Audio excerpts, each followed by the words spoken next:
ಇಂದು ಭಾರತೀಯ ಜನತಾ ಪಕ್ಷ ಬೆಳಗಾವಿ ಮಹಾನಗರ ಹಾಗೂ ಉತ್ತರ ಮಂಡಲದ ವತಿಯಿಂದ ಭಾರತದ 80ನೇ ಸ್ವಾತಂತ್ರ್ಯ ದಿನಾಚರಣೆ ಅಂಗವಾಗಿ ಆಯೋಜಿಸಿದ ಭವ್ಯ ತಿರಂಗ ರ್ಯಾಲಿ ದೇಶಭಕ್ತಿ ಸಂಭ್ರಮದೊಂದಿಗೆ ಯಶಸ್ವಿಯಾಗಿ ನೆರವೇರಿತು.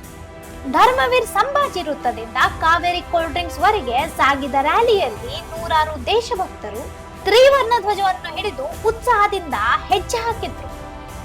ಭಾರತ್ ಮಾತಾ ಕಿ ಜೈ ಹಾಗೂ ವಂದೇ ಮಾತರಂ ಘೋಷಣೆಗಳು ಇಡೀ ಪರಿಸರದಲ್ಲಿ ದೇಶಭಕ್ತಿ ಕಿಚ್ಚು ಹೊತ್ತಿಸಿತು.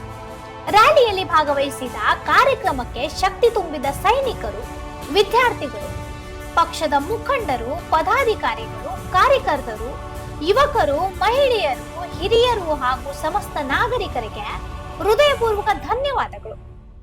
ತಿರಂಗ ನಮ್ಮ ಹೆಮ್ಮೆ, ಭಾರತ ನಮ್ಮ ಶಕ್ತಿ. ವಂದೇ ಮಾತರಂ. ಭಾರತ್ ಮಾತಾ ಕಿ ಜೈ. ಇಂಥ ಇನ್ನೂ ಅಪ್ಡೇಟ್ಗಳಿಗಾಗಿ ಫಾಲೋ ಮಾಡಿ ವಾಯ್ಸ್ ಆಫ್ ಎನುಗ್ರಾಮ್ಗೆ.